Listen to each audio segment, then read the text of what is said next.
It's cryptozoology time once again here on the channel, and in this video I will take a look at large flying beasts from the age of dinosaurs, which may possibly still be in the skies today. Pterodactyls were and may still be some of the largest winged animals to have ever lived, the largest being Quetzacoatus. At 35 feet, its wingspan was the same size as an F-16 fighter jet, making it one of the largest creatures that has ever flown.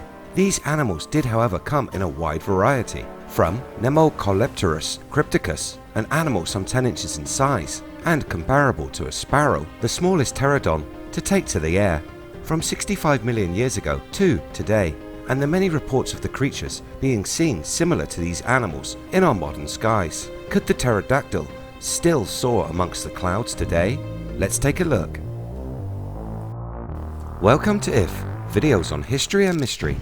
Hit that subscribe button and ring that bell so you never miss a video again.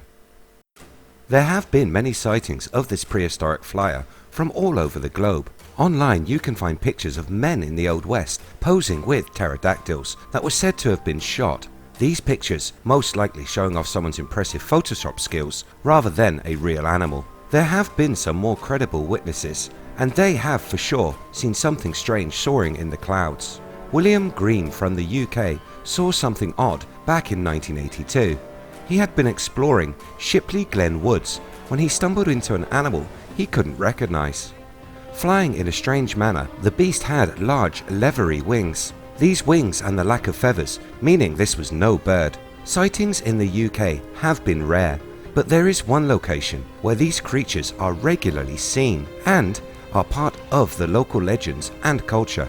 Let's hop across to that island nation that often pops up in these cryptid videos, Papua New Guinea. Peoples native to the area talk about the Ropen, an airborne animal that matches descriptions of the ancient Dterradons. This living fossil is on the small side of the scale of sizes that Dterradons were said to have reached. Their size is said to have been around 4 to 6 feet, and this could fit with evolutionary theory. Animals do decrease in size. Island reduction is a commonly found characteristic of evolution.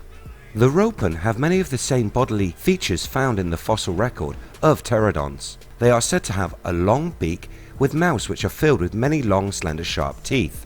They use these to catch their prey and are reported as formidable predators. Another similarity is a long lizard-like tail which is said to whip around as the animal flies at impressive speeds. Another jungle habitat that is also said to be home to this cryptid are the darkest regions of the Amazon rainforest. James Harrison was an explorer who back in 1947 was on a mapping mission of the Amazon River. It was on this expedition he and his group came upon a flock of unidentifiable creatures. He reported that a group of around 5 animals were flying at a low level, this enabling the party to get a good look. What they saw, they had a hard time of explaining. These animals had the familiar leather-like wings, were brown in colour with a large wingspan measuring some 12 feet. They had long flattened heads attached to a slender neck. Could this be a larger species of Ropen? Maybe a related species that could be larger as it is not landlocked, living on an island. South America has other forms of evidence pointing toward a long and continued history of Dterradons living in the region. Carvings by local tribes have shown animals that are undoubtedly pterosaurs. These figurines and carved images are known as the Ica stones and were and continue to be found in Peru. These stones have been given a wide date range when discussing their time of carving. Some experts believe them to be thousands of years old, and others say they are more modern. Many followers of the mainstream say they are nothing more than fakes. These carvings were found back in the 1960s by a farmer working near the world-famous Nazca lines. These are very controversial artifacts, as beside the Dterradons we are interested in, they also show other prehistoric animals living side by side with man. The problem is the validation of these carvings.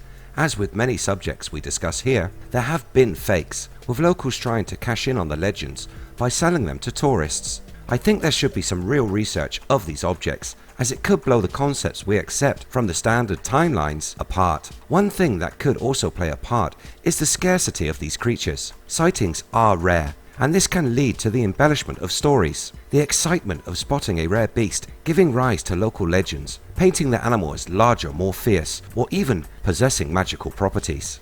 An example of this could bring us full circle to the largest pterodon that lived, Quetzacoatus. This species was given its name because of its similarity to an Aztec god.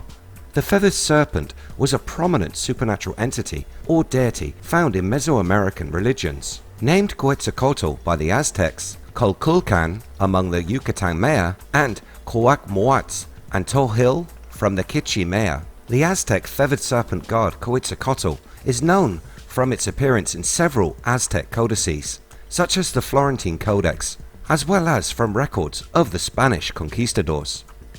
Quetzalcoatl was said to be the bringer of knowledge, the inventor of books, and had associations to the planet Venus.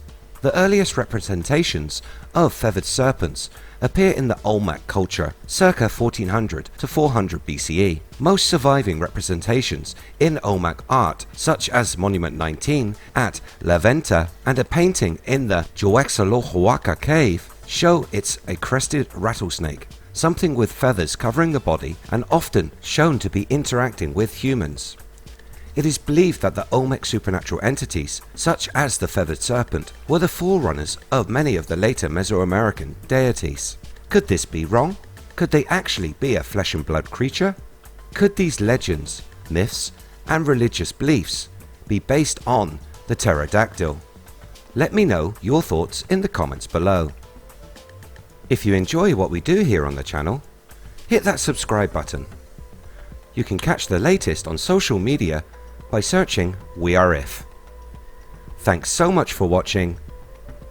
See you next time.